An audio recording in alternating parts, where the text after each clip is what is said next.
Nicodème écoute, il faut naître de nouveau. Wendy écoute, il faut naître de nouveau. Rafi écoute, il faut naître de nouveau. Voilà, est-ce que vous avez un autre chant? Oui. Oui, lequel?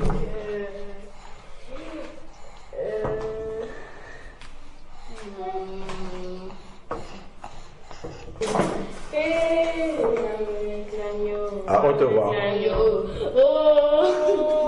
Je veux vivre l'éternité avec l'agneau. L'éternité.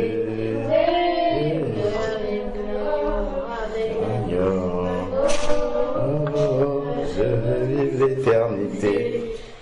Amen. Je veux vivre l'éternité avec l'agneau. Voilà. Pour vivre l'éternité avec l'agneau, il faut se préparer pour pouvoir vivre l'éternité. Tu ne peux pas vivre comme tu veux sur la terre et vivre l'éternité avec l'agneau. D'accord? Tu dois commencer, étant encore sur la terre, à vivre déjà avec l'agneau, même si tu ne le vois pas. Voilà. Et maintenant, dans l'éternité, là, tu vas vivre avec l'agneau en le voyant. Voilà, c'est ça. On va prier. Seigneur Dieu, nous te rendons grâce, nous te bénissons encore pour ce moment que tu nous donnes de pouvoir passer encore dans ta présence. Merci pour le souffle de vie que tu as accordé à chacun de nous. Merci pour la santé que tu mets dans nos corps, Père. Cela est une grâce, un privilège, Seigneur Dieu Tout-Puissant. Et aussi de pouvoir invoquer ton Saint-Nom. Père, nous nous approchons de toi encore. Sanctifie nos cœurs. Purifie-les, Seigneur Dieu, et viens te révéler encore, Seigneur Dieu, à nous, afin que nous puissions encore davantage te connaître, Seigneur Père éternel, pour expérimenter le projet, Seigneur Dieu Tout-Puissant, que tu as pour chacune de nos vies. Merci encore, Père. Louange et gloire te soient rendues au nom de Jésus-Christ. Amen. Alors, donc, la dernière fois, vous avez dit qu'on avait vu l'histoire de Dieu. Non, l'histoire de l'homme riche et Lazare. D'accord, ok. Vous avez dit que vous avez retenu quoi? Qu'il ne faut pas être égoïste. Oui. Oui, on y va. Qu'après la mort, notre destination ne peut pas changer. D'accord. Que c'est pendant qu'on est vivant qu'il faut prier. Et qu'il faut aussi annoncer la parole de Dieu aux parce qu'après, ils ne savent pas ce qu'ils vont entendre. Voilà, c'est trop tard après. Voilà, donc vous avez compris maintenant l'urgence. En plus, non seulement il faut annoncer la parole de Dieu aux personnes tant qu'elles sont encore vivantes, mais en plus c'est urgent. Pourquoi c'est urgent? Parce que la mort peut survenir à tout moment. Ce n'est pas seulement lorsqu'on a été malade longtemps, tout ça, que la mort peut arriver. On peut ne rien avoir, être bien portant. Si tu traverses la route et que la voiture t'écrase, la mort peut arriver comme ça. Ce n'était pas attendu, ce n'était pas prévu, ce n'était pas imaginé, mais ça peut arriver comme ça. Ou alors la trompette peut sonner. Tac, ça sonne, et puis en un clin d'œil, au son de la trompette, si tu es prêt, tu montes. Si tu n'es pas prêt, tu es présent dans la grande tribulation. C'est ça, non? Voilà. Donc, ok. Alors, qu'est-ce qu'on va partager aujourd'hui? Est-ce que quand on avait lu dans Luc 16 l'histoire de Lazare et l'homme riche, est-ce que vous aviez des questions qu'on n'a pas vues? Il y avait des choses qu'on pouvait approfondir encore davantage? Moi je sais. Oui, Wendy, je t'écoute. Oui. Est-ce que vous avez tout bien? Comment être prêt pour l'enlèvement? Il avait déjà vu ça. Comment être prêt? On peut réviser. On ne connaît jamais assez comment être prêt pour l'enlèvement. Alors, comment être prêt pour l'enlèvement? Alors, pourquoi déjà il doit avoir l'enlèvement? Est-ce que vous avez une petite idée de pourquoi il doit avoir l'enlèvement? Oui, moi. Oui. L'enlèvement, c'est pourquoi? Oui, bah déjà, c'est quoi l'enlèvement? Et ensuite, on va voir pourquoi est-ce qu'il doit avoir l'enlèvement. En fait, l'enlèvement, c'est l'enlèvement de l'Église. Oui. Tous ceux qui ont, tous ceux qui marchaient vraiment avec Dieu d'un cœur sincère, Oui. ils vont monter et après ils pourront rester l'éternité avec Dieu. D'accord. Très bien. Très bien. Alors, donc, et pourquoi est-ce que le Seigneur doit enlever ceux qui ont marché sincèrement avec Dieu? Est-ce que vous avez une petite idée? Pourquoi maintenant? On a vu c'est quoi, maintenant c'est pourquoi. Pourquoi ils l'ont enlevé? Parce que ils ont été en Dieu tous les deux, ils ont eu la foi et il ne veut pas qu'ils assistent aux grandes tribulations. Ah, très bien, très bien, Wendy. Alors, il ne veut pas qu'ils assistent à la grande tribulation qui est un jugement de Dieu sur les hommes. Sur les méchants, pas sur tous les hommes. Alors, donc,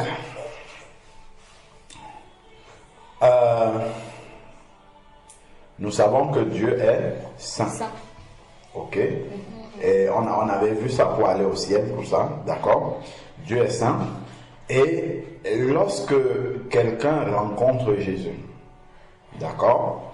Qu'est-ce qu'on avait vu? Il te prend et il te met en Jésus, d'accord? On avait pris l'exemple, tu te rappelles du stylo qu'on avait mis dans un... Papier. Oui, blanc, d'accord? Et quand Dieu te voit, c'est le papier blanc qu'il voit, il ne voit plus. Toi qui es noir de péché et qui est à l'intérieur, ok? Ça c'est effacé quand il efface tes péchés. Bon. Alors, en fait, la terre, allons-y dans le livre de la Genèse. On va commencer par là, on va comprendre pourquoi Dieu doit enlever les hommes. Ok? Allons dans le livre de la Genèse. Que s'est-il passé lorsque Adam et Ève ont péché? Lorsqu'ils ont désobéi à Dieu. Péché, vous comprenez ce que c'est? C'est pas péché des poissons. Péché, c'est désobéir à Dieu. Voilà. C'est ne pas respecter ce que Dieu a dit. On peut dans Genèse chapitre 3, on va voir la punition que Dieu a prononcée pour Adam et Ève. Alors, qu'est-ce que Dieu a prononcé comme punition? Genèse combien? Genèse chapitre 3. Genèse chapitre 3. Donc, ça commence au verset 15, les punitions à cause du péché, d'accord? Les punitions de Dieu. Mais on va lire la punition qu'il a adressée à l'homme. Ok? Lisez à partir du verset 17. Il dit alors, puisque tu as écouté la voix de ta femme et que tu as mangé de l'arbre au sujet duquel je t'avais donné cet ordre, tu ne mangeras point. Le sol sera maudit à cause de toi. Le sol sera Maudit à cause de toi. dans le sol, là où nous sommes, est Maudit. maudit à cause du péché d'Adam et Ève, et que la suite des hommes et des femmes qui sont venus sur la terre après Adam et Ève ont continué à faire grandir ce péché-là. Eux, ils n'avaient simplement pas obéi à la parole de manger le fruit de l'arbre défendu. Est-ce que vous connaissez d'autres péchés que les gens font aujourd'hui qu'Adam et Ève n'ont pas fait? Oui. Oui. Tuer les gens. Voilà, les guerres par exemple, Adam et Ève n'ont pas fait de guerre, ok? Donc les gens ont multiplié ces péchés-là, dont la terre est encore plus maudite que avant, d'accord? Elle est de plus en plus maudite. Continuons. Le sol, la terre, ok? C'est à force de peine que tu en tireras ta nourriture. Oui. Tous les jours de ta vie, Il te produira des épines et des ronces. D'accord. Après, Et tu mangeras de l'herbe des champs. Raphaëlla continue. De l'herbe des champs. C'est à la sueur de ton visage que tu mangeras du pain, jusqu'à ce que tu retournes dans la terre d'où tu as été pris, car tu es poussière et tu retourneras dans la poussière. D'accord. Vous comprenez pourquoi on doit se lever le matin pour aller travailler?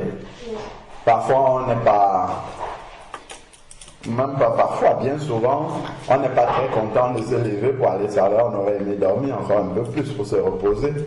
D'accord? Mais on est obligé. Ce sont les conséquences de ce qu'on voit ici. Ok? C'est à la sueur de ton front. Donc c'est par là, la souffrance. Il va falloir que tu te dépenses pour pouvoir gagner. D'accord? Gagner ton pain. Pouvoir manger. Parce que c'est le travail qui nous donne de l'argent pour pouvoir acheter ce dont on doit manger. Mais lorsque Jésus-Christ est venu, qu'est-ce qu'il a fait? Il a souffert à la croix, il est mort pour effacer toutes ces malédictions-là, toutes ces punitions que Dieu a prononcées. D'accord? Mais lorsque nous acceptons Jésus, nous continuons à vivre sur la terre et nous sommes toujours soumis à ces malédictions-là. D'accord? C'est-à-dire que, par exemple, travailler, même si tu connais Jésus, tu vas toujours te lever pour aller travailler. Tu vas toujours gagner ton pain à la sueur de ton front, ainsi de suite. Mais à un moment donné, le Seigneur et puis la terre est maudite. D'accord? Donc quand tu acceptes Jésus, il te donne son esprit et tu deviens saint. Mais tu es saint en vivant sur une terre maudite. Donc il y a un problème. Donc, à un moment donné, Dieu va venir enlever ceux qui sont saints pour les amener dans un endroit qui est saint. Voilà, ok? Pour qu'ils ne restent plus dans un endroit qui est maudit. Voilà. Donc, c'est pour ça que Dieu vient enlever son église. Première chose. Parce que ceux qui l'ont accepté et qui marchent en sincérité de cœur, comme on a dit, ils sont saints. On peut noter? Oui, notez. Donc, la question, c'est une question, on répond à la question, après on ne sait pas si c'est ce que le Seigneur va nous conduire à partager. Ok? Pourquoi Dieu doit-il enlever son Église? Ok? Pourquoi Jésus, voilà. Pourquoi Jésus doit-il enlever son Église? Point d'interrogation, c'est une question. N'hésitez pas. Parfois je viens, je partage ce que le Seigneur me met à cœur, mais vous pouvez aussi avoir des questions et on répond à ces questions-là. Ok? Voilà. N'hésitez pas, même pendant la semaine, si vous avez des questions, vous notez. Ok? Comme ça, lorsque vous venez pour qu'on partage, vous pouvez venir avec vos questions et puis on répond à ces questions-là. D'accord? On regarde dans la Bible ce que le Seigneur dit à propos des questions que vous vous posez. D'accord? N'est-ce pas? Alors, donc, on a dit pourquoi Jésus doit-il enlever son Église? Point d'interrogation.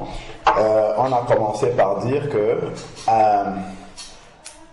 à cause du péché, d'accord, ou à cause de la désobéissance, si vous préférez, d'accord, à cause de la désobéissance de l'homme, la terre a été maudite et il doit souffrir pour gagner son pain. Ok? Donc, à cause de sa désobéissance, on va dire ça comme ça, à cause de sa désobéissance. De la désobéissance de l'homme? Oui, ou de sa passion, on va dire l'homme après. C'est pour ça que je dis à cause de sa désobéissance, l'homme doit, ok, donc on comprend que c'est la désobéissance de l'homme. D'accord? C'est bien, Wendy, tu écris très bien. Alors, donc, à cause de sa désobéissance, l'homme doit souffrir tous les jours pour gagner son pain. Genèse 3, verset 17. Le sol a été maudit. 17 jusqu'à 19. C'est ce qu'on a lu. Ok? Donc, à cause de sa désobéissance, l'homme doit souffrir tous les jours pour gagner son pain, pour manger, tout simplement. C'est ce que ça veut dire. D'accord? Dans entre parenthèses Genèse 3, 17-19. L'homme doit souffrir tous les jours pour gagner son pain. Ou pour manger si vous préférez. D'accord?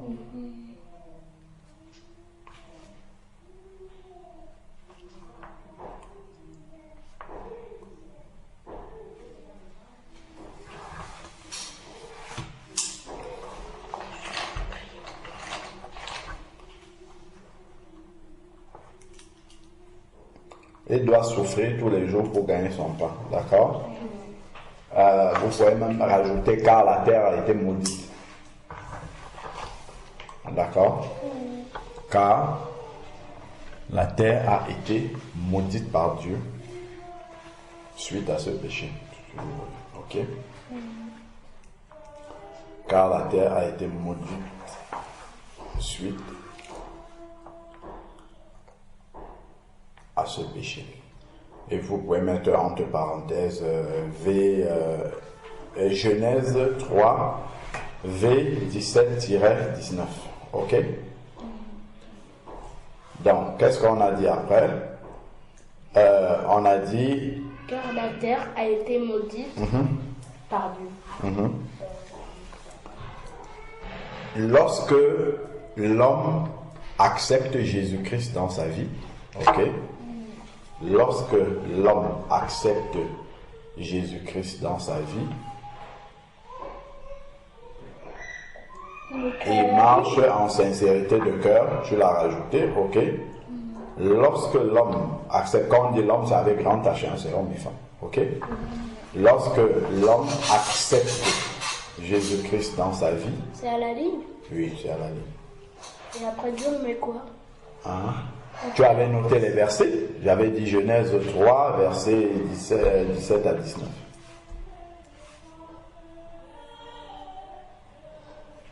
C'est à la fin de ce que vous avez noté là qu'il y a Genèse 3.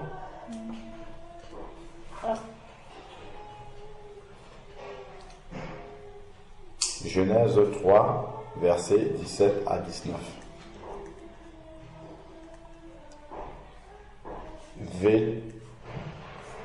Genèse 3, V 17-19. Ok? Oui. Alors, donc, lorsque l'homme accepte Jésus-Christ dans sa vie et marche en sincérité de cœur avec lui, il est saint. Ok? Il est saint. Vous avez écrit, il est saint. Lorsque l'homme accepte Jésus-Christ dans sa vie et marche en sincérité de cœur avec lui, il est saint.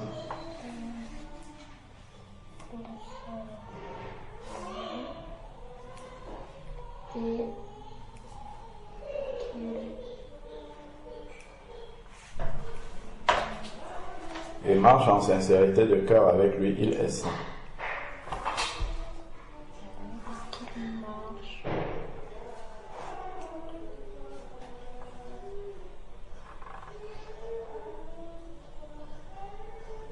Et qu'il marche en sincérité de cœur avec lui, avec Jésus, il est saint. Ok?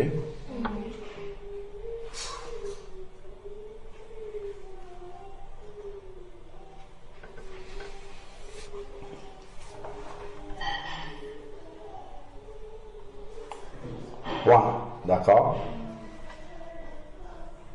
Il est saint. Point. Ok?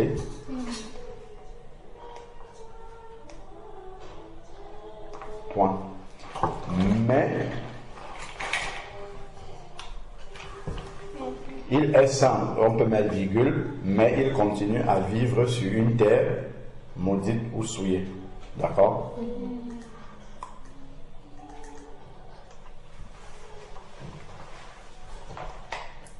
Mais il continue à vivre sur une terre maudite et souillée. Moi j'avais mis un point. Virgule, mais il continue à vivre sur une terre maudite et souillée. Mais il continue, on parle de l'homme, à vivre sur une terre maudite et souillée. Point.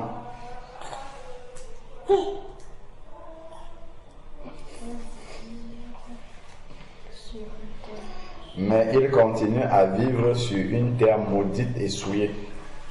Point. Voilà pourquoi Jésus doit venir le prendre de la terre pour l'amener dans un endroit saint qui est le ciel. Ok? C'est très simple comme ça. La réponse. Pourquoi est-ce que Jésus doit enlever les saints, son église? Ok? C'est parce qu'ils vivent sur une terre souillée alors qu'ils sont saints. Donc en fait, ceux qui sont saints, ils sont les extraterrestres.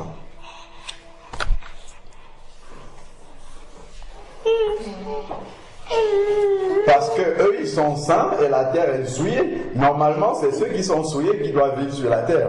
Mais eux ils sont différents. Ils n'ont pas la nature des gens qui doivent vivre sur la terre. Donc ils sont des extraterrestres. C'est pour ça que la Bible dit que nous sommes des étrangers sur la terre. Parce que ce n'est pas notre pays. Ceux qui appartiennent à la terre, qui sont de la terre, en fait ils sont souillés. Ce sont les pécheurs, ce sont les méchants. Ok? C'est pour ça que la Bible dit que nous sommes étrangers, voyageurs sur la terre. Nous sommes de passage. On ne peut pas avoir la nationalité de la terre, parce que ceux qui ont la nationalité de la terre, ce sont des pécheurs. D'accord? Eux, c'est cohérent, c'est normal qu'ils vivent dans un monde souillé, parce qu'ils sont souillés, d'accord? Mais ceux qui sont saints ne doivent pas être là. Tu imagines, si tu as un cajot de tomates, ok? De belles tomates là, non, tu as un cajot de tomates, de tomates pourries, d'accord? Et que tu vois 2 ou 3 belles tomates au milieu. Est-ce que tu aurais envie de laisser les belles tomates au milieu des tomates pourries? Non. Qu'est-ce que tu auras envie de faire? Les prendre. Oui. Et de faire manger avec. Oui, de les prendre et de les mettre à un endroit où ils ne sont pas mélangés avec les pourris. Ah ben c'est ça alors, c'est ça l'enlèvement. D'accord? Voilà, c'est ça l'enlèvement. C'est que ce que Jésus a sauvé, c'est comme les belles tomates qui sont au milieu, mais ils sont au milieu de tout un endroit qui est pourri en fait. Ok? C'est comme ça. Donc, qu'est-ce qu'on a dit? Voilà pourquoi. C'est ça? Mais il continue à vivre sur une terre maudite et souillée. Point. Voilà pourquoi Jésus doit venir le prendre l'homme. D'accord? Voilà pourquoi Jésus doit venir prendre l'homme pour l'emmener dans un endroit saint. Parce qu'il est saint. Ok?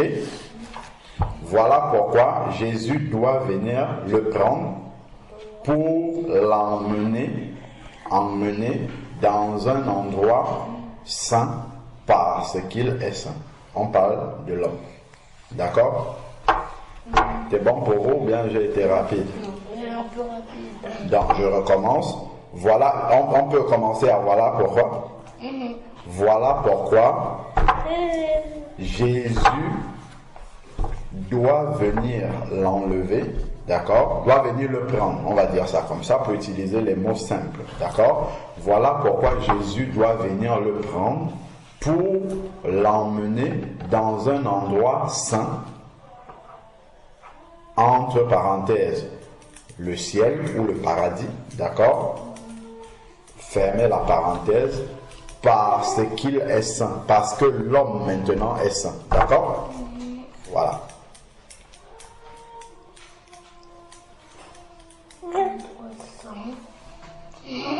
Hein, tu as fini la parenthèse, tu as mis parce qu'il est saint aussi, c'est ça? Voilà pourquoi Jésus doit venir le prendre pour l'emmener dans un endroit saint. Dans un endroit saint, entre parenthèses, le ciel ou paradis, d'accord? Paradis. Tu fermes la parenthèse parce qu'il est saint. C'est celui qui a accepté Jésus. D'accord? Tu as compris? Parce qu'il est saint. Est-ce que vous avez compris la phrase? Donc, et Souvenez-vous, pour faire simple, de l'exemple de quelques belles tomates au milieu de tomates pourries. D'accord? Et d'ailleurs, si les tomates ont pourri dans cet endroit-là, si tu laisses les belles tomates là, qu'est-ce qui va se passer? Elles vont pourrir. Ah, elles vont pourrir. Donc pour éviter qu'on finisse par pourrir, il vient nous enlever de là. D'accord?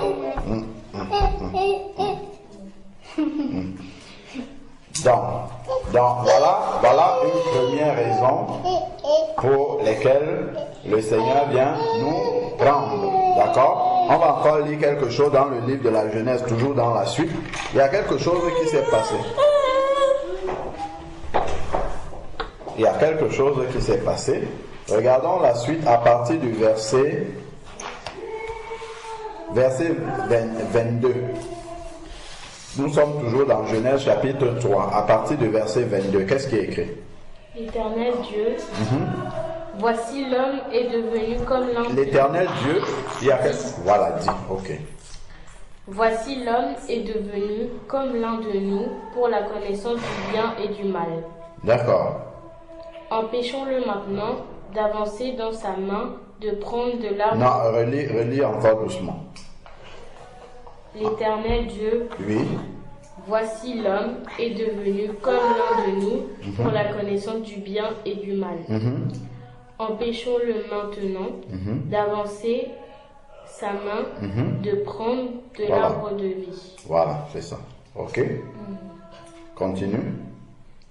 De l'arbre de vie, d'en manger et de vivre éternellement. Très bien. Continue la suite. Et l'Éternel Dieu le chassa du jardin d'Éden pour qu'il cultivât la terre d'où il avait été pris. D'accord. Ok. Après, verset 24. C'est ainsi qu'il chassa Adam et il mit à l'orient du jardin d'Éden les chérubins qui avaient une épée flamboyante pour garder le chemin de l'arbre de vie. Voilà. Donc, en fait, lorsque Dieu a prononcé les jugements sur l'homme, d'accord, et la femme, le serpent, il les a expulsés du jardin d'Éden. Il les a fait sortir du jardin d'Éden. Qu'est-ce que ça représente? Qu'est-ce que ça peut signifier? Oui. Ça peut signifier que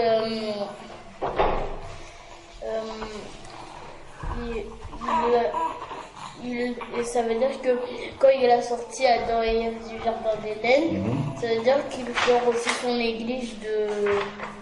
Voilà, bon. C'est-à-dire que comme l'homme est devenu pécheur, Dieu l'a éloigné de sa présence. Parce que dans le jardin d'Éden, c'était la présence de Dieu. On peut lire ça.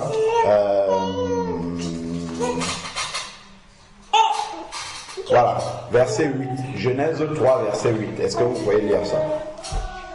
Alors, ils entendirent la voix de l'Éternel Dieu qui parcourait le jardin vers le soir. Vous voyez?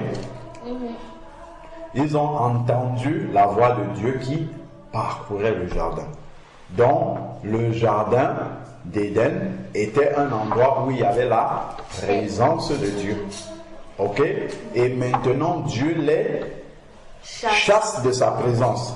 Ok? Donc, aujourd'hui, même si nous sommes nés de nouveau, nous sommes connectés à Dieu, d'accord? Mais on ne le voit pas. Ok?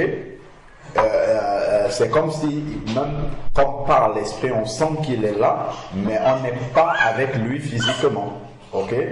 Donc, Jésus revient aussi, quand il était sur la terre, il était avec ses disciples, il revient aussi pour que nous soyons toujours avec lui, d'accord? Pour nous ramener dans sa présence véritable, la présence vraie où on le voit. Ok? Vous pouvez noter ça aussi. Et là, on va même lire le passage sur l'enlèvement. Ok? Oui, donc on note, on dit que Jésus. Attendez. On va d'abord dire ce qu'on a lu là. Après avoir péché, l'homme a été chassé du jardin d'Éden.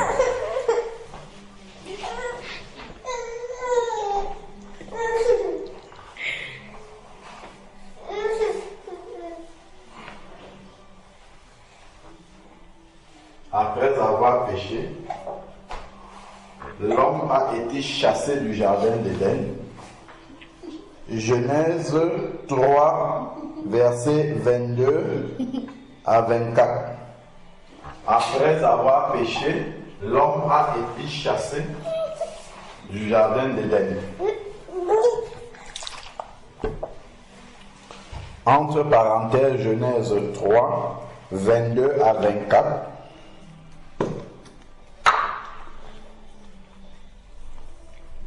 Ok. Après avoir péché, l'homme a été chassé du jardin d'Éden.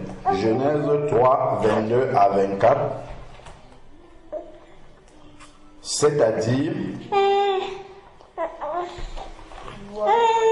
Verset. Genèse 3, versets 22 à 24. C'est ce qu'on a lu. 22 à 24. C'est-à-dire, on continue, il a été chassé de la présence de Dieu. Il a été chassé du jardin d'Éden, c'est-à-dire de la présence de Dieu. Et là, vous notez Genèse 3, verset 8. C'est le Genèse 3, verset 8 qui nous indique que le jardin d'Éden, c'était un endroit où il y avait la présence de Dieu. Dieu parcourait le jardin. La Bible nous dit. Ok?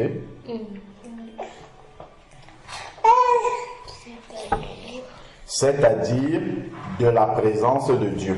Donc ils ont été chassés du jardin d'Éden, c'est-à-dire de la présence de Dieu. Et là, vous notez Genèse 3, verset 8.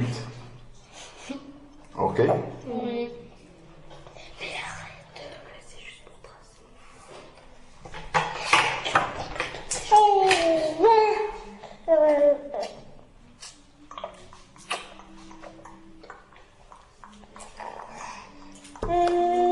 Ok? Ça veut dire Éden, ça veut dire Dieu. Ça veut dire la présence de Dieu. Attends, mais note déjà, note, sinon on va oublier. Vous avez noté? Oui.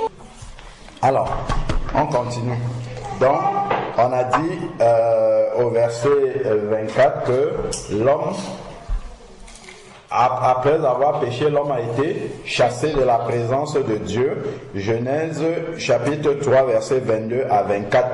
C'est-à-dire chassé du jardin d'Éden et après c'est-à-dire de la présence de Dieu. Ok? Et c'est le verset 8 qui nous indique que le jardin d'Éden c'était un endroit de la présence de Dieu.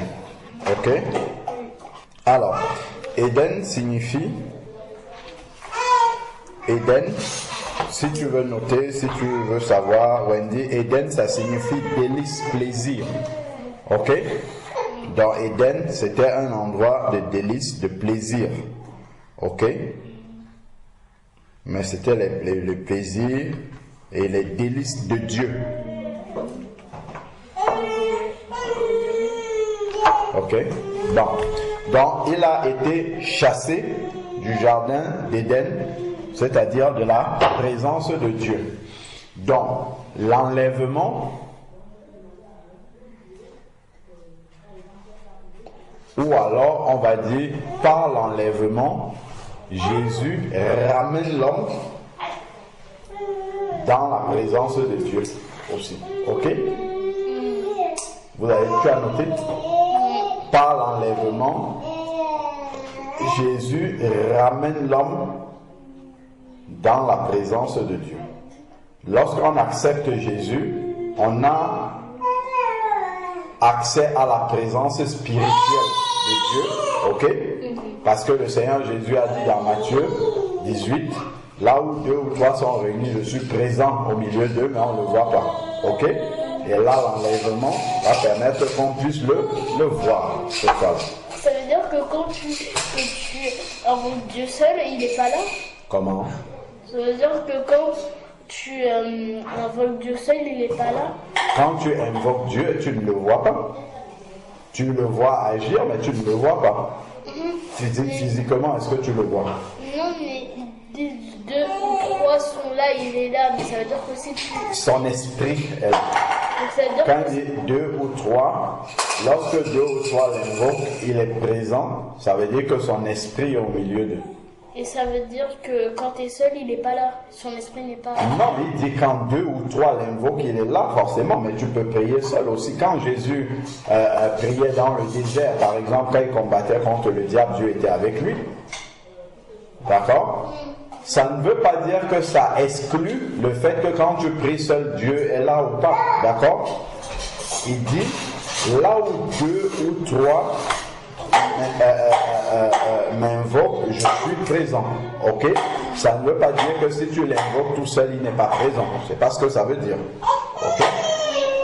Ça n'annule pas le fait que tu peux invoquer Dieu tout seul. Ok?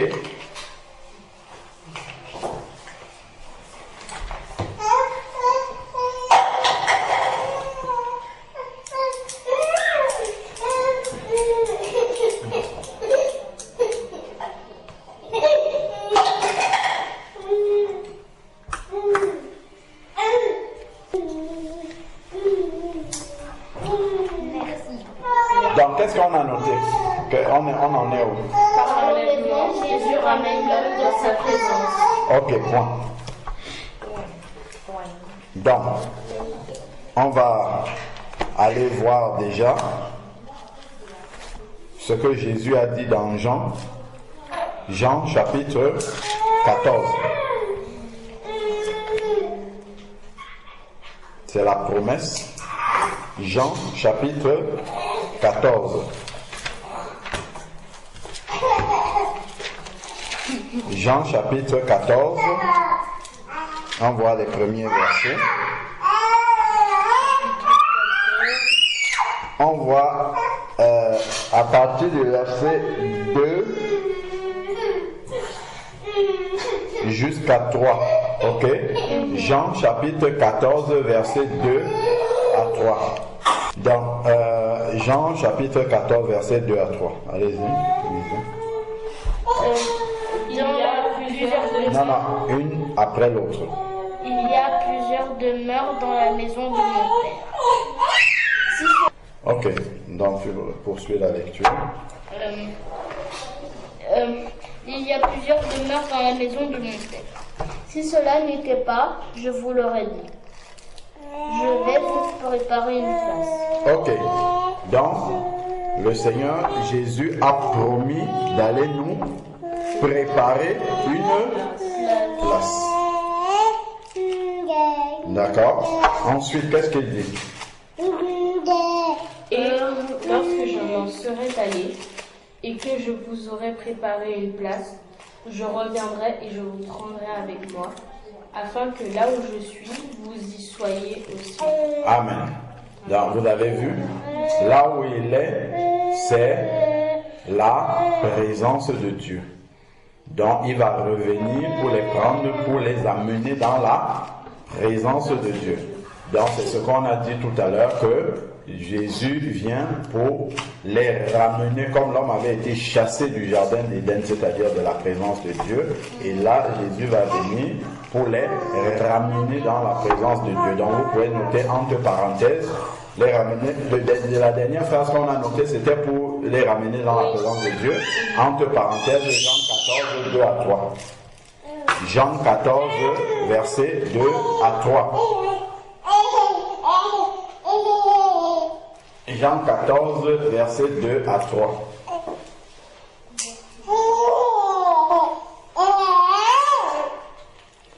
Jean 14, verset 2 à 3. Les ramener dans la présence de Dieu. Donc maintenant, on va lire les versets. Vous avez compris déjà pourquoi Dieu doit venir, Jésus doit revenir pour prendre son église. Il a promis, d'accord? Et donc l'enlèvement est aussi l'accomplissement de la promesse de Jésus-Christ. Vous pouvez noter ça. L'enlèvement est aussi l'accomplissement de la promesse de Jésus-Christ. Cette promesse-là, elle est indiquée ici dans Jean chapitre 14, verset 2 à 3. Ok? L'enlèvement est l'accomplissement de la promesse de Jésus-Christ. Jean 14, verset 2 à 3. Ok? Donc c'était une promesse ou une prophétie, d'accord? Et l'enlèvement va accomplir cette prophétie. Il a promis de revenir et il revient. Voilà. Vous avez compris pourquoi ça répond déjà à une partie de la deuxième question de Wendy qui était comment faire pour être enlevé. Donc, pour retourner dans le jardin d'Éden, il faut être comment? Saint. Voilà, très bien. Et comment on fait pour être saint? Oui, on a dit que quand tu acceptes Jésus et que tu marches en sincérité de cœur avec lui, tu es saint. C'est ça? Ah, mais c'est compris. Voilà, d'accord? L'accomplissement de quoi? Oui, donc on a dit, L'enlèvement est aussi l'accomplissement de la promesse de Dieu. voilà, de la promesse de Jésus, entre parenthèses, Jean 14, 2 à 3 aussi. Ok? C'était une promesse et ça s'accomplit au moment de l'enlèvement de l'Église. D'accord? Verset.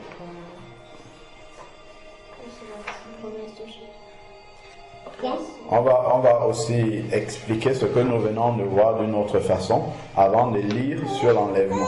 Ok?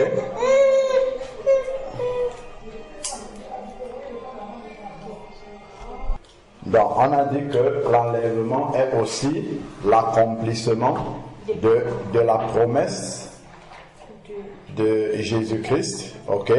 Jean 14, verset 2 à 3. Parce que Jésus a promis de venir prendre ses disciples, ok, pour les ramener dans sa présence, d'accord, ramener dans la présence de Dieu qui est saint. C'est comme s'il venait pour les ramener dans le jardin d'Éden, ok.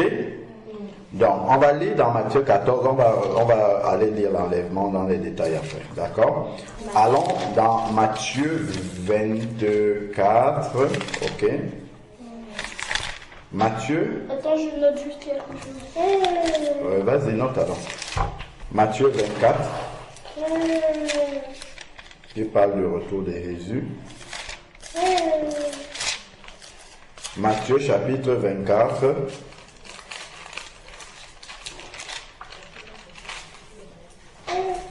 Matthieu 24, verset 37.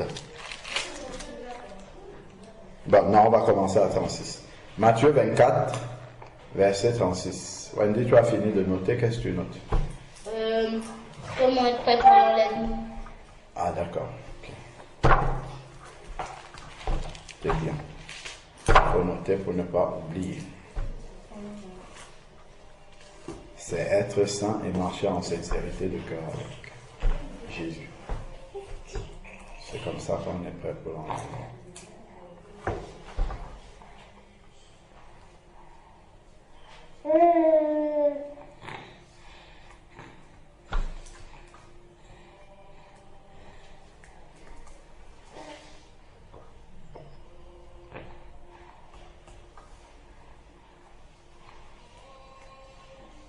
Mais en fait, comment, j'ai une question. Comment on marche sincèrement avec lui? Si par exemple, d'accord,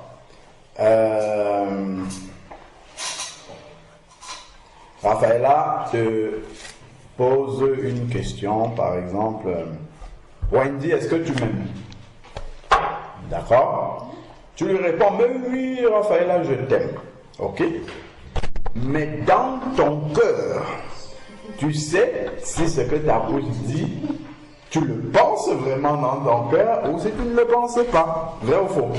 Vrai. Voilà. Si tu le penses réellement, c'est que tu es sincère. Si tu ne le penses pas réellement, c'est que ce que ta bouche dit et ce qui est dans ton cœur, c'est différent, donc tu n'es pas sincère. Ok? Donc, marcher sincèrement avec Dieu, c'est vraiment que dans ton cœur, ce que tu crois de Dieu dans ton cœur est vrai pour toi, d'accord?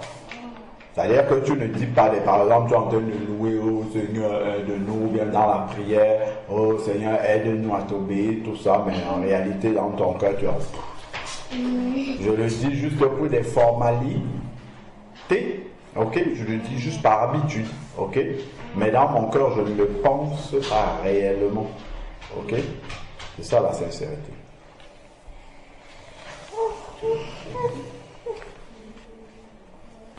C'est bon? Oui. Ok, donc nous on est arrêté où, Raphaëla? Dans notre. C'est l'accomplissement, c'est là où on est? Ok, d'accord. Donc on a dit qu'on allait dans Matthieu 24. On allait lire quelque chose. Matthieu 24, verset 36. Qu'est-ce qui est écrit? Wendy, tu lis le 36 et Raphaëla lit le 37. Oui. Quoi qu'on va lire jusqu'au 38. On va lire jusqu'au 39. Ok, c'est Matthieu 26. D'ailleurs, on va continuer. On va lire Matthieu 24. Matthieu. Matthieu 24 à partir du verset 36. Vous lisez alternativement. C'est-à-dire l'une après l'autre. Matthieu 24, verset. Matthieu 24, verset 36. Qu'est-ce qui est écrit? Pour ce qui est du jour et de l'heure, personne ne le sait, ni les anges des cieux, ni le Père seul. D'accord, il parle du jour Du retour de Jésus. D'accord. Quand Jésus va venir pour enlever son église. Personne ne le sait. Donc, si quelqu'un vient et te dit que Jésus va venir le 15 février 2022, c'est Faux. très bien. Parce que c'est bien écrit que personne ne le C'est. voilà. Il n'y avait pas eu quelque chose en 2016. Hein? Il n'y avait pas eu quelque chose en 2016. Ouais, bah, les gens, bien sûr, tout le temps, les gens vont venir dire Jésus va revenir à tel moment, mais c'est faux. Ah, ils ont dit ça. D'après ce verset-là, c'est faux parce que c'est écrit que personne ne le C'est- sait. Mais est-ce que c'est vraiment faux parce que tu peux dire ça que c'est le 15 février au hasard et après ça vient. Non, mais c'est faux parce que personne ne le sait. Toi, même si tu le dis, c'est par hasard. Ce n'est pas que tu le sais. D'accord? Voilà. Donc, personne ne le sait. On reste sur ce verset-là. Après. Ce qui arriva du temps de Noé arrivera de même à l'avènement du Fils de l'homme. Voilà. Est-ce que vous vous rappelez un peu, globalement, de ce qui s'est passé au temps de Noé? Oui. Oui, Wendy. En fait, il y avait des gens méchants. Ah, Ils étaient tellement méchants oui, qu'il y avait aussi le père Noé oui. qui. C'est l'histoire de Noé. Oui. Ok, qu'est-ce qui se passait au temps de Noé? Wendy, tu avais commencé à raconter, les gens, ils étaient méchants. Oui, après il y avait le père Noé qui était gentil, c'était un serviteur de Dieu. Du coup, Dieu lui a dit que il construise une grande arche Oui. où il y aura tous les animaux de la terre avec ses trois fils, Oui. Sem, Cap et Japheth, Oui. et après avec leurs femmes Oui. et avec la femme de Noé et avec tous les animaux et qui les autres et après Alors, donc, l'histoire de Noé, ils étaient méchants et Dieu a demandé à Noé de construire une arche, ok, et de faire entrer les animaux et... sa femme, ses trois fils et leur femme. D'accord. Et Et après? Quand il avait fini, Dieu a lancé une tempête et c'était le monde il s'en doutait pas. Oui, Et après il a fermé l'arche oui. et tous ils sont tombés, ils sont morts D'accord. Ils ont péri dans quoi? dans la mer. D'accord, mais c'est qu'est-ce que Dieu a déclenché? Comment on appelle ça? Une tempête. Oui, c'est cette tempête-là. Oui, Raphaël. déluge. Déluge, très bien. Voilà, donc, en fait, ce qui s'est passé, c'est que Dieu a enlevé Noé, sa femme, il a mis de côté les animaux aussi, et son jugement est arrivé sur ce qui est resté. Ok? Voilà. Donc, c'est un peu comme ça que va se passer l'enlèvement, quand on va voir. Ok? Dieu il met à part. Quand tu racontes maintenant, je comprends pourquoi. Et il y a une sœur en Christ, une tata qui dit que Dieu va venir enlever les hommes et les animaux. Je comprends maintenant parce que je me demandais, mais c'est dans quel verset qu'elle a vu ça? Et je pense que c'est par rapport à l'histoire de Noé. Ok? Et elle s'appelle comment? C'est pas important. D'accord. Alors, donc, Dieu est venu enlever. On nous a dit que Noé était, on peut aller y aller dans Genèse. Intègre et droit. Voilà, Noé était intègre et droit. Donc il était juste, il était comme si, enfin, il était comme à l'image des saints. Ok? Et Dieu est venu l'enlever. Parce qu'il était comme des belles tomates au milieu des tomates pour... Vie. Voilà. Donc l'histoire de Noé vient encore nous rassurer. On a encore une autre histoire qui est similaire. C'est l'histoire de qui? Que Dieu est venu enlever de quelque part. Après, le jugement est arrivé sur l'endroit. Il y a un autre dans la Bible. Il vivait dans un pays où les gens étaient méchants, ils étaient mauvais, ils étaient pécheurs. Et lui, il habitait là-bas, mais à la porte de la ville. Oui. Il habitait à la porte de la ville. Oui. C'est Lot. Lot, très bien. Très très bien, Lot. Voilà. Dans l'enlèvement, c'est aussi comme pour Lot. Dieu vient, il fait sortir celui qui est bon, il fait sortir la tomate bonne, et puis il envoie le jugement sur les tomates pourries. Ok? Voilà, c'est ça l'enlèvement. D'accord? Donc Noé était juste, comme tu as dit. Ok? Donc Noé était juste. Et ça répond à ta question de savoir...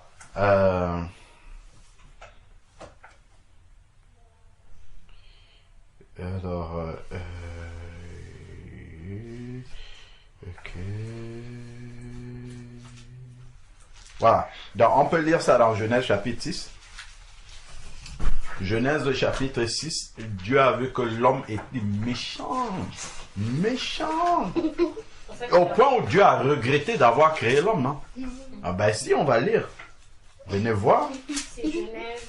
Chapitre 6. Genèse chapitre 6. Doucement. Genèse chapitre 6. Verset 2. Hein? Genèse chapitre 6.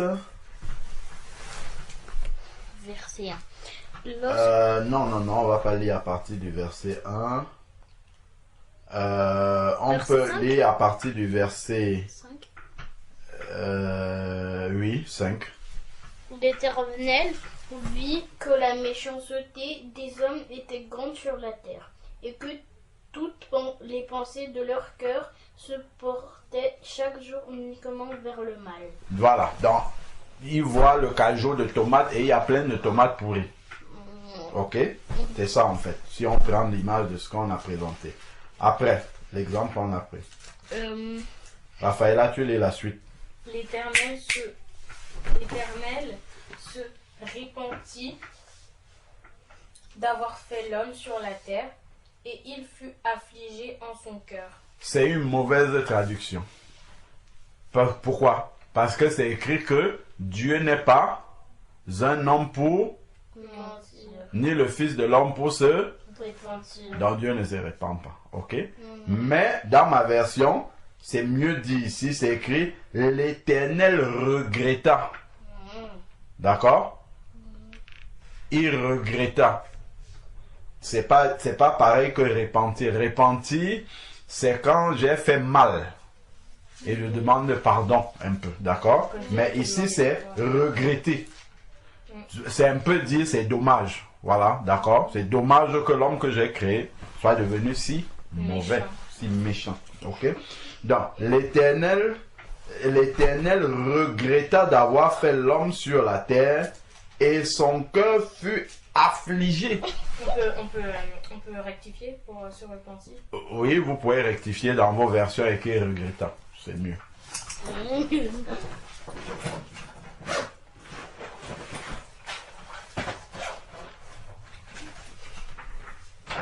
Non, n'efface pas. Laisse repentir, tu écris au-dessus regrettant. Comme ça, un jour, si tu parles avec quelqu'un qui a cette version-là, tu pourras lui dire, à la place de repentir, c'est mieux de dire regrettant. Parce que les traductions de Bible diffèrent, hein, selon selon la traduction, il peut avoir des...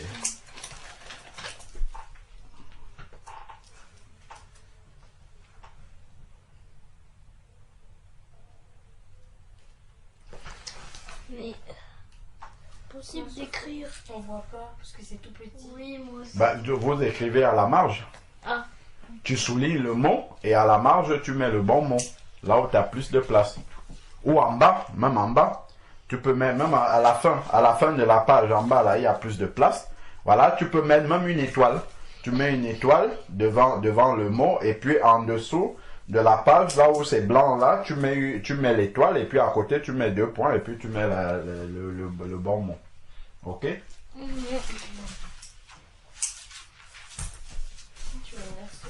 Alors, donc, Dieu regretta d'avoir fait l'homme et puis son cœur fut affligé. Verset 7. Hein, son cœur fut triste. Triste de voir ça. Verset 7. Tu comprends que quand tu fais et penses des choses mauvaises en toi, le cœur de Dieu est affligé. Son cœur est affligé. Alors, continuons. L'Éternel, verset 7. L'Éternel dit, j'exerce de la face de la terre. Non, reprends.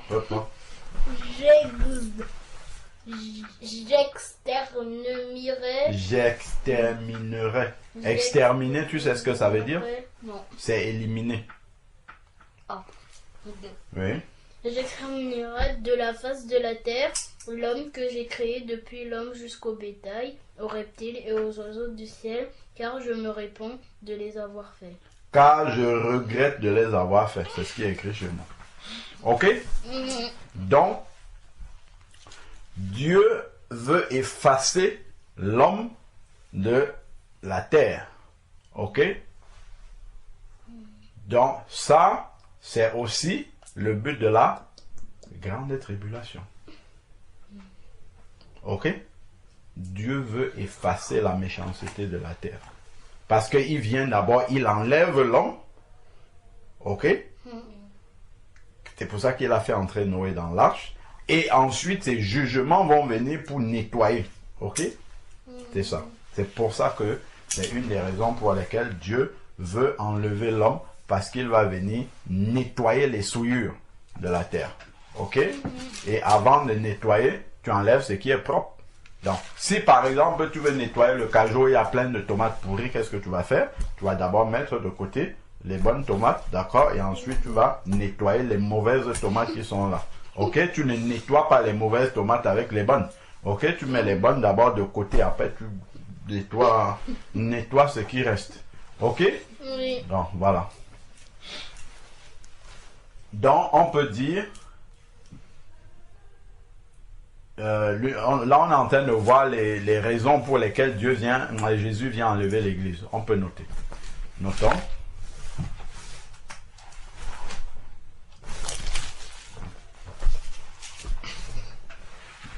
Le Seigneur vient enlever l'église aussi parce pour lui épargner ses jugements. Ok?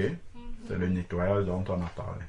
L'homme vient enlever, pardon, excusez-moi, Jésus ou le Seigneur, voilà. Le Seigneur vient enlever son église. Le Seigneur vient enlever les saints. On va dire ça comme ça, ok? C'est l'église. Le Seigneur vient enlever les saints pour leur épargner ses jugements. Ok? Le Seigneur vient aussi enlever les saints pour leur épargner le jugement qui arrive sur les méchants. Mais en fait, j'ai une question. Non, Wendy. Lorsque tu as une question, tu écoutes d'abord la phrase, tu la notes jusqu'au bout et tu retiens ta question. Et quand tu as fini, tu dis maintenant que tu as une question. Sinon, tu ne vas pas te souvenir de ce qui a été dicté. Et même nous-mêmes, on va oublier ce qui avait été dit. Tu écoutes d'abord jusqu'au bout, tu notes tout jusqu'au bout et après tu poses ta question. On ne coupe pas. Non. Est-ce que tu as tout noté? Oui. Tu as noté quoi? Le Seigneur vient enlever les saints pour leur épargner le jugement. C'est ce que tu as noté? Non, c'est le jugement des méchants, je crois. Voilà, ben c'est ça. Dieu vient enlever les saints pour leur épargner le jugement qu'il a prévu pour les méchants. Voilà, c'est ça qu'on avait dit. Et là,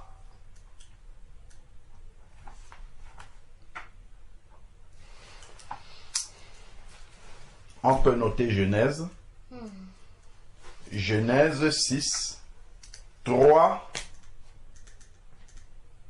On va noter jusqu'à 8. Là, on n'a pas encore lu le 8, mais on va noter jusqu'à 8. OK? Genèse 6, 3 à 8. 3 à 8.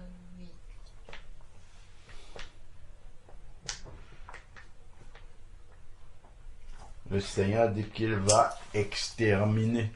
Il va effacer. Il va nettoyer. OK? Alors, après, il y a la fin de la phrase. Qu'est-ce qu'il a dit à la fin?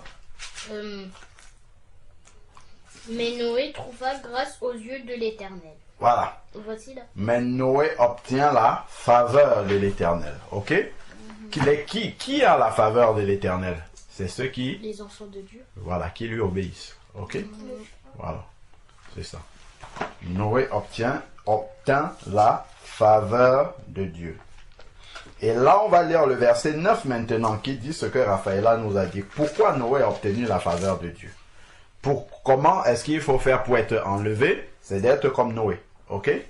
Verset 9. Noé, Voici la Non, verset 9. voici la prose. Non, ça c'est le verset 10. Après le 8, là, lisez la suite du 8, il y a quelque chose qui est écrit certainement. Voici la postérité. Attendez, relisez-moi le verset 8 s'il vous plaît. Mais Noé trouva grâce aux yeux de l'Éternel. Continuez. Voici la postérité de Noé. Là, il vous manque quelque chose dans votre version. Chez moi, c'est écrit. Donnez-moi un peu, je vais lire ça. Il vous manque quelque chose. Manu, c'est après qu'ils disent qu'il était juste et intègre. Alors, trouva grâce aux yeux de... Voici la postérité de Noé. Ok, bon, c'est pas grave. Ils vous ont mis une phrase avant. Moi, ça vient après. Ok, continuez. Oui, continuez après le 8. De 9, c'est quoi? Noé était un homme juste et intègre dans son temps. Ah oui, dans ma version aussi, j'avais pas vu que voici la postérité de Noé. Donc, Noé était juste et intègre. Il faut noter. Pour être enlevé, il faut être juste et intègre. Entre parenthèses,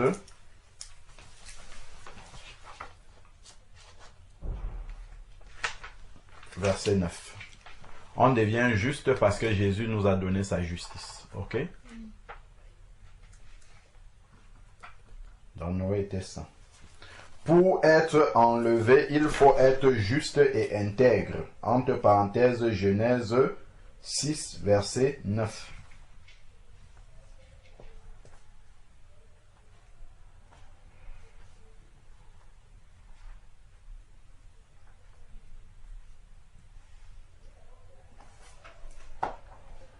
Juste et intègre. Mais ça veut dire quoi? Ça veut dire quoi? Ça veut dire quoi être juste et intègre?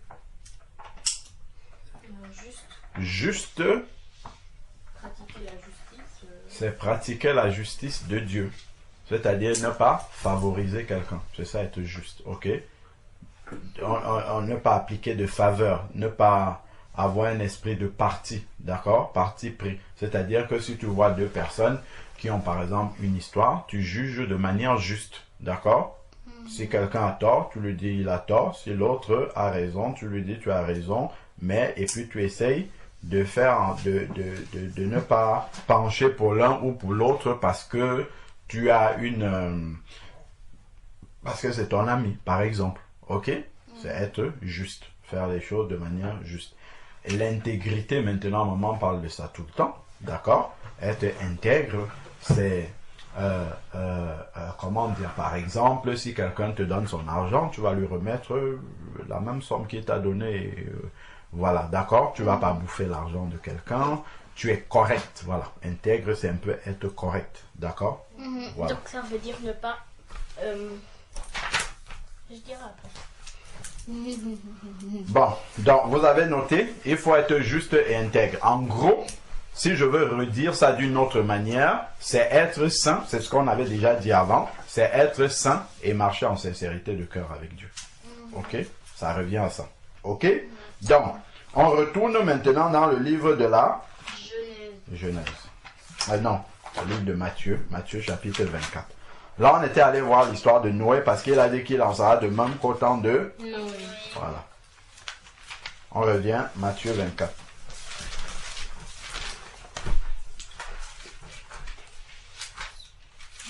Je crois qu'on va s'arrêter là et puis la prochaine fois, on va voir l'enlèvement en détail. Ok? Sinon, ça va être trop long. Alors, Matthieu 24, on va finir là. Matthieu 24. Verset 36. Et on est au verset 37. Matthieu 24. Oui, on doit lire le verset 38.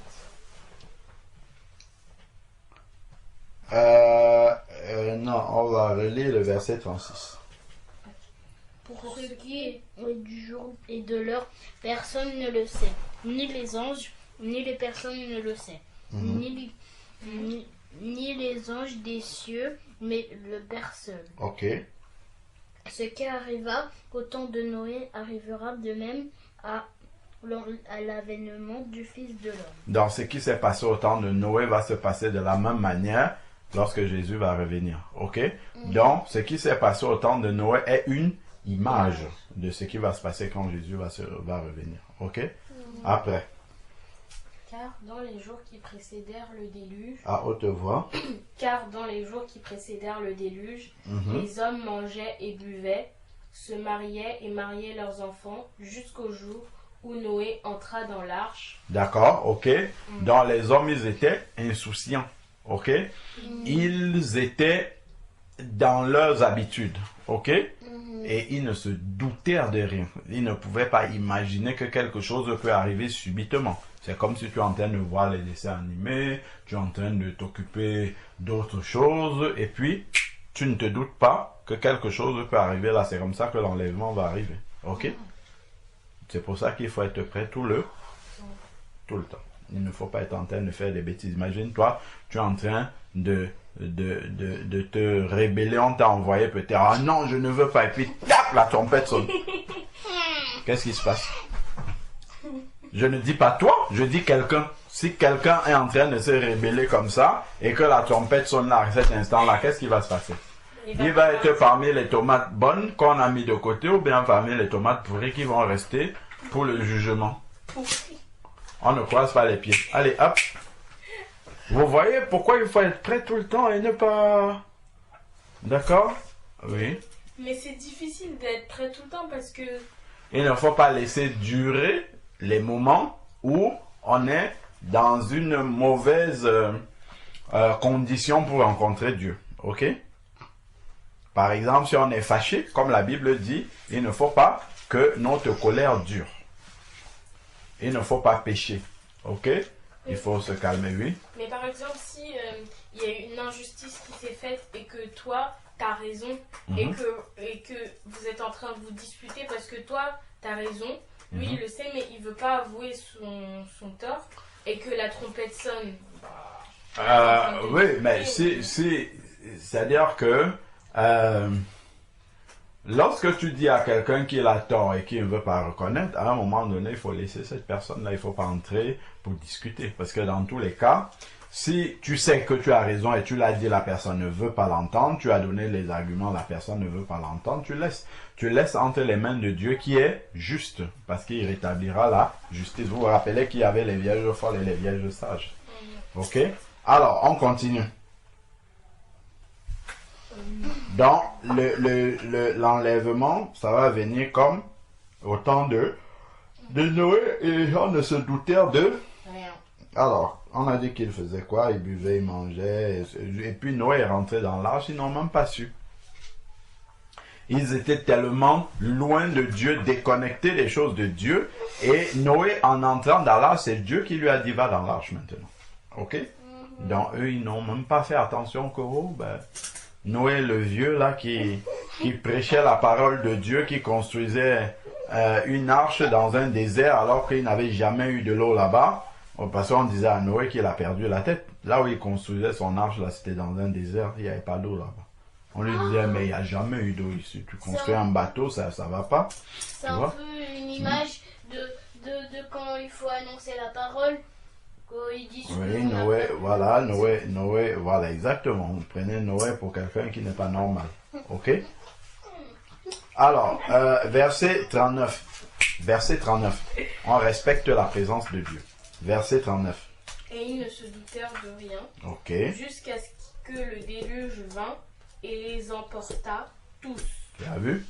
Et le déluge vint et les emporta. Tout ça, c'est le jugement de Dieu qui est arrivé et ça a détruit toutes les tomates pourries. Ok? Et les emporta tous. Alors, qu'est-ce qu'il dit après? Oui, la ce suite. sera ainsi à l'avènement du Fils de l'homme. Ok? Ça sera comme ça à l'avènement du Fils de... L'homme. Voilà, c'est comme ça que ça va être de la même façon. Dieu va venir, il met à part, c'est ça, enlever, hein? Donc il met à part les tomates qui sont bonnes, qui sont justes et intègres, et puis les tomates qui restent là vont être détruites. Donc, on peut lire la suite aussi. Attends, j'ai une question. Oui, En fait, ça veut dire que donc toutes les tomates pourries, il les emporte où? Dans la mer? on a dit qu'il les emportait, les gens du déluge là, ils sont partis avec les eaux, ils ont été noyés dans le déluge. Ils sont morts dans les eaux.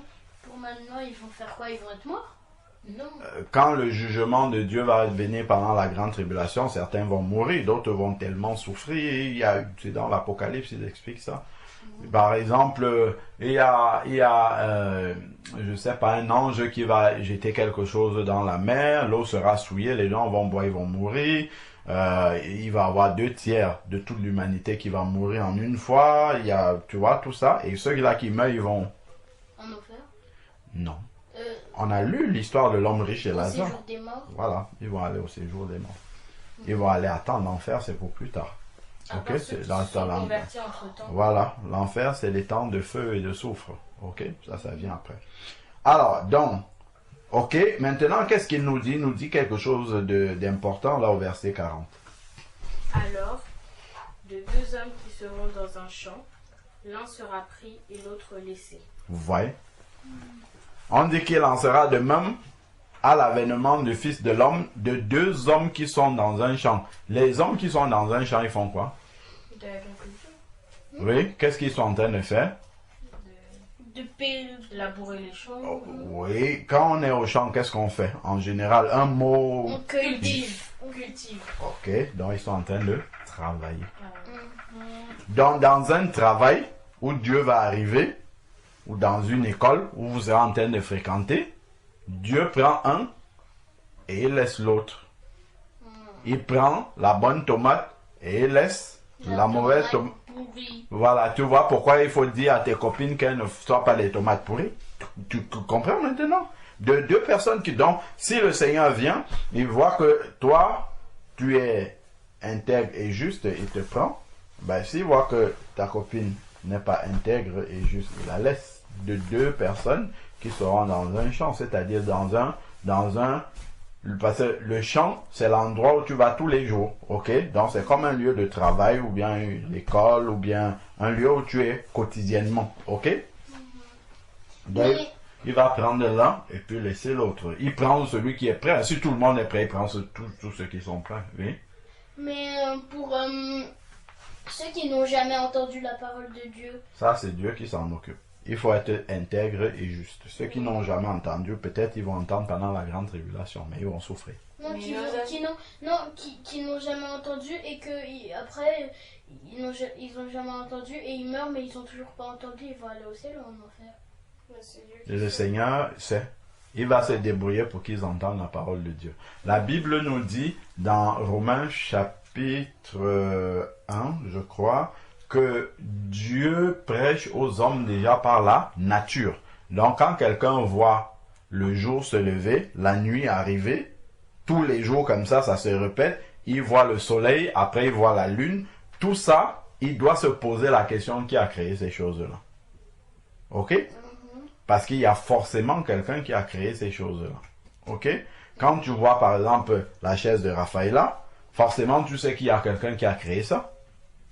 D'accord? La chaise là, elle ne peut pas être venue de nulle part. De même, hein? Comme on a dit. Oui, comme tonton Cédric a dit hier. Et donc, de la même manière, toi tu ne peux pas être venu de nulle part. D'accord? Donc, cette personne qui n'a jamais entendu parler de Jésus, juste en voyant ça, doit commencer à se poser la question, mais qui a créé ça? Et en se posant cette question-là, Dieu va venir se révéler à elle. Ok? Donc, il n'y a pas forcément, impérativement besoin que tout le monde ait entendu parler de Dieu. Ok? Dieu sait comment, pour certains, il va faire pour les mettre au test. D'accord? Oui. Mais par exemple, si on a des amis ou musulmans, bah eux ils savent pas. Mais on a beau leur dire, mais ils savent pas. Mais Quand si tu as déjà dit à quelqu'un, c'est bon, après tu pries pour lui. Tu ne peux pas forcer quelqu'un pour ça. Est-ce que Noé a arrêté les gens de force pour les faire entrer dans la... Mais il est intégré droit dans l'islam. Enfin... Ben, ça, on ne peut pas être intègre et droit. Vous vous rappelez le dernier verset qu'on a lu la semaine dernière? Est-ce que vous vous rappelez ce dernier verset-là? Qu'est-ce qu'on a dit? Donc, qu'est-ce qu'on a dit? Tu dis que si elles sont intègres et justes dans l'islam. Est-ce que vous vous rappelez le dernier verset qu'on a lu la semaine dernière? On va aller relire ça. Acte chapitre 4, verset 12. Acte 4, verset 12. Acte 4, verset. C'est après Jean? Oui, après Jean, il y a Acte 4, verset 12. Ah oui, c'est vrai, je l'ai même surligné. Qu'est-ce qui est écrit? Il n'y a de Attendez! salut.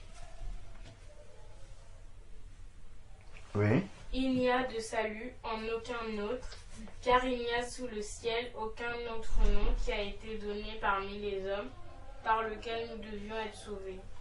Voilà. Donc, tu auras beau être juste et intègre dans le bouddhisme, tu auras beau être juste et intègre dans l'islam, beau juste et intègre là où il n'y a pas Jésus-Christ, tu n'es pas sauvé.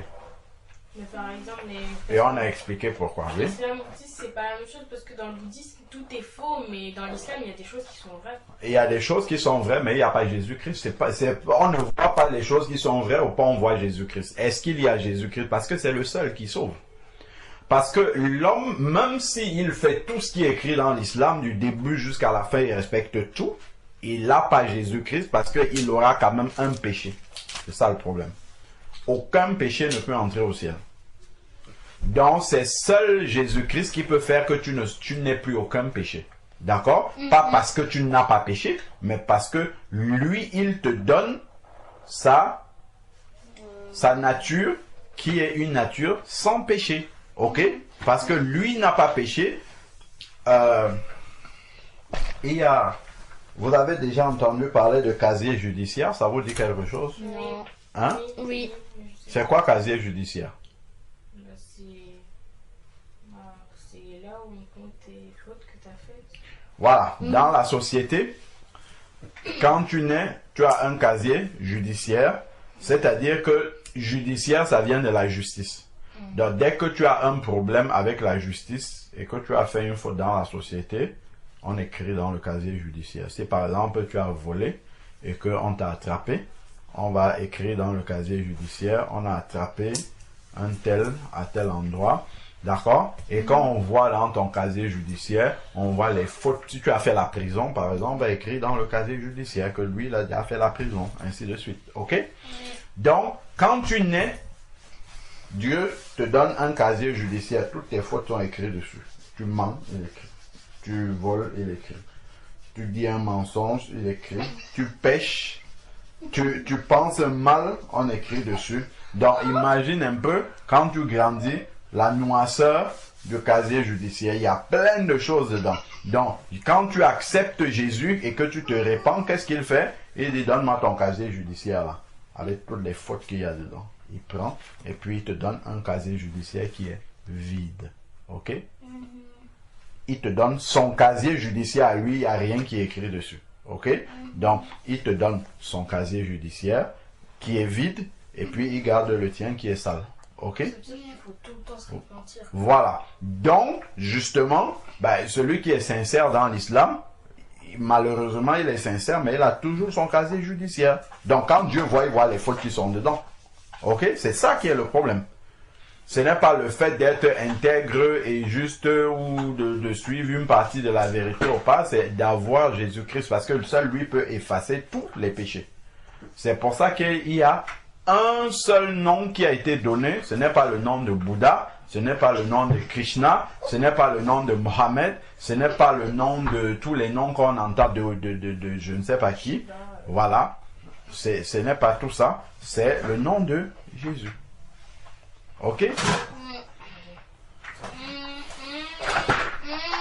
Donc, même si on voit par exemple une amie musulmane, on sait qu'on va lui parler, elle ne va pas écouter, on peut quand même prier pour elle.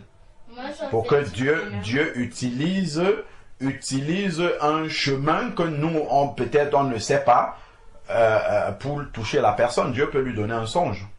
Vous vous rappelez de Maman Nana, non? Vous avez écouté son témoignage. Non. Maman Nana, elle était musulmane.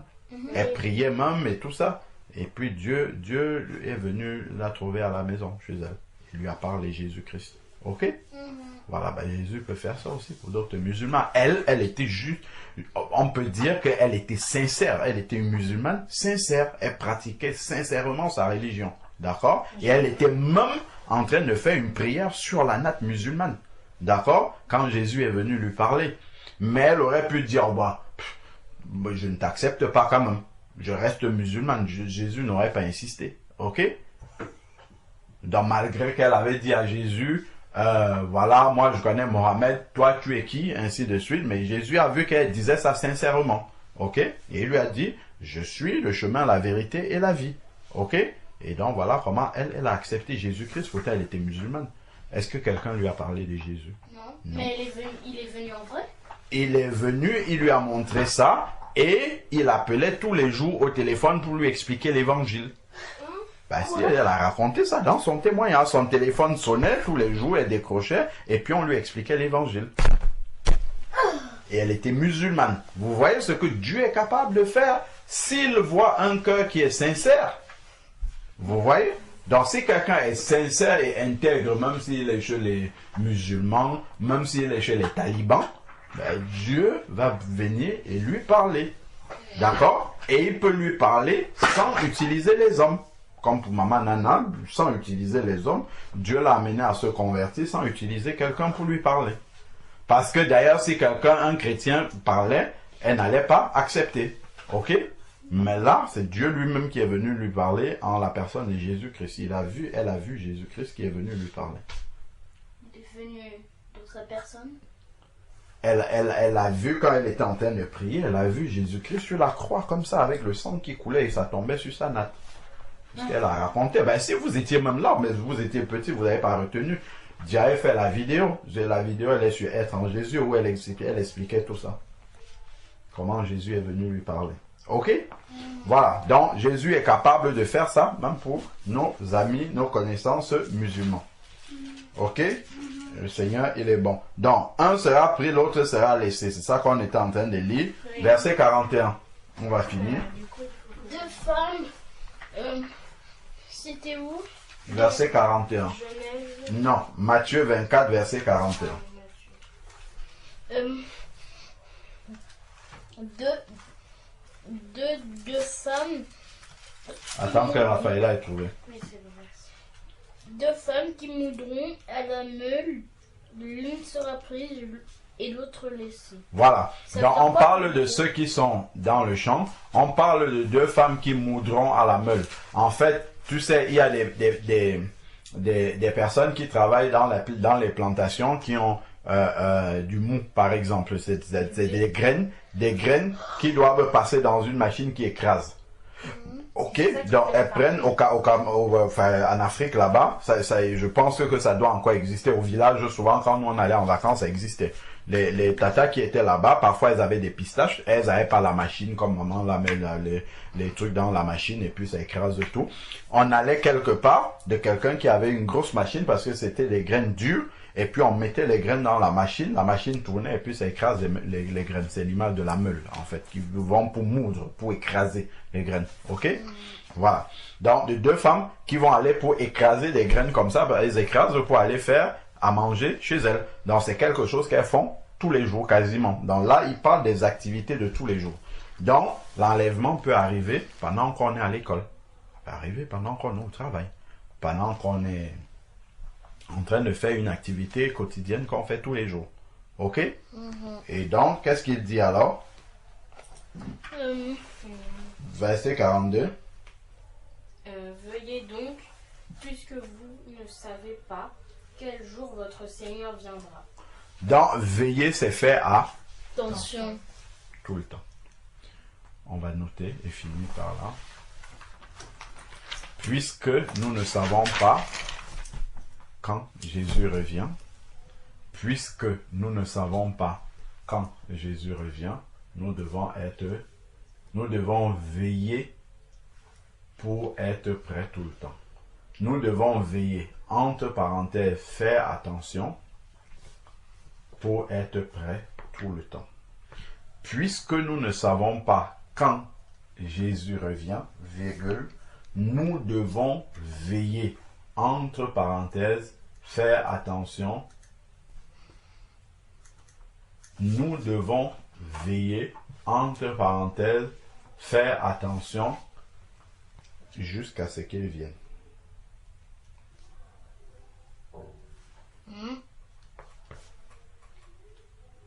Nous devons veiller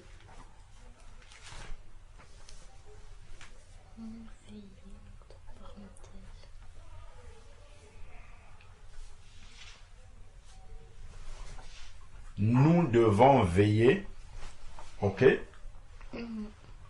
entre parenthèses, ou c'est-à-dire faire attention jusqu'à ce qu'il vienne.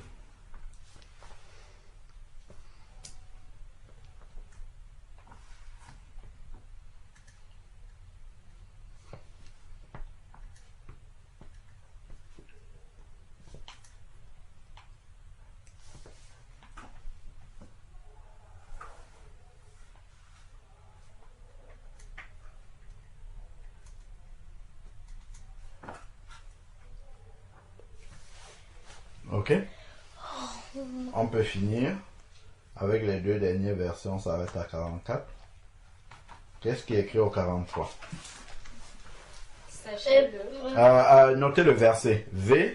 V42. Matthieu 24, 42. Pour être prêt tout le temps. V, être prêt tout le temps. Matthieu 24, 42.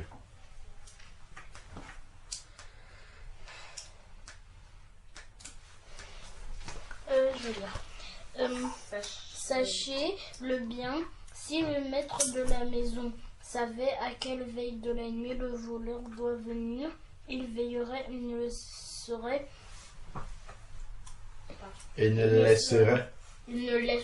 pas percer sa maison. Voilà. D'accord? Donc, si nous on savait à quel moment les Roms là devaient venir voler les radiateurs ici, on aurait veillé pour les attendre, n'est-ce pas? Mais comme on ne sait pas, d'accord, on ne peut pas, il fallait veiller toute la nuit, ok?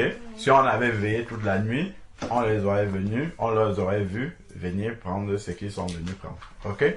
Donc, si le maître de la maison savait à quelle veille les voleurs viendraient, il veillerait pour ne pas laisser percer sa maison. Après maintenant, verset 44 et on s'arrête là. C'est pourquoi vous aussi, tenez-vous prêts, car le Fils de l'homme viendra à l'heure où vous n'y penserez pas. Aïe. Vous voyez? Un matin, tu te lèves, tu dois aller à l'école. Ah, le Wendy, dépêche-toi, Raphaël, la robe, la trompette sonne. Tu ne penses même pas à ça. Voilà, à l'heure où vous n'y Penserez pas. Voilà, c'est pour ça qu'il vaut mieux être prêt tout le temps. Si tu es prêt tout le temps, tu n'as pas besoin de penser à ça.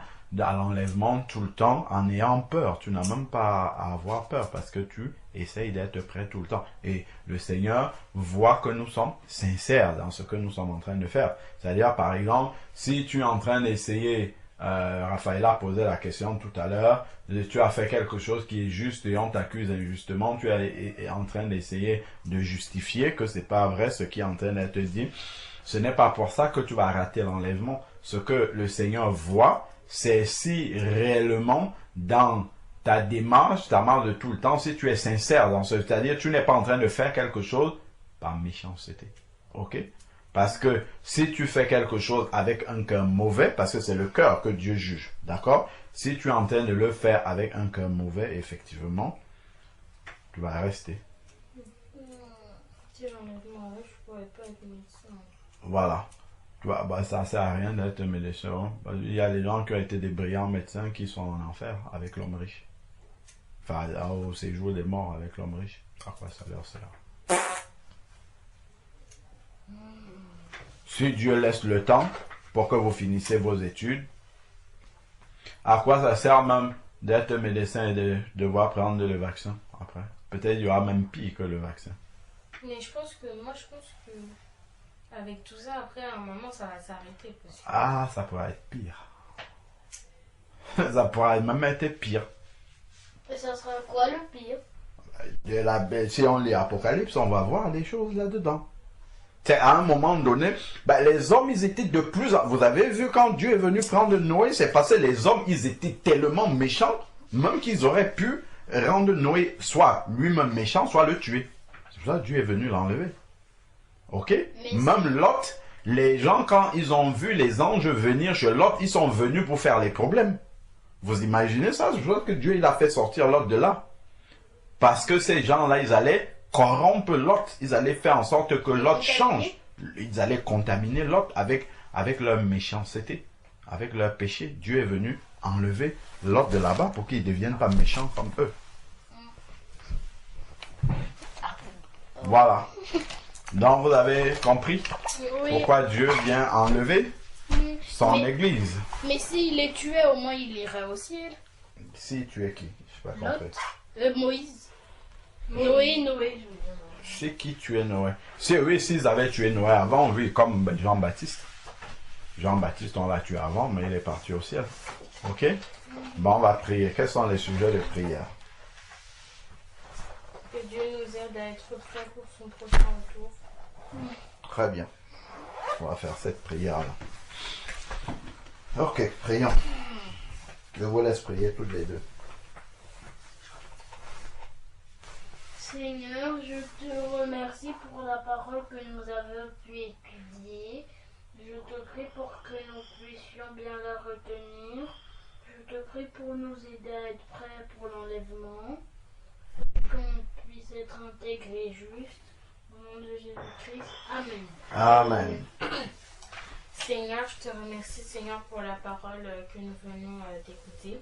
Fais qu'on puisse la comprendre et l'appliquer. Seigneur, aide-nous à être prêts pour ton prochain retour. Amen. Pardonne-nous pour toutes nos offenses. Et qu'on puisse être intègre et droit, juste aussi. Au nom de Jésus-Christ, Amen. Amen. Amen. Que Dieu vous bénisse abondamment. Amen. Amen.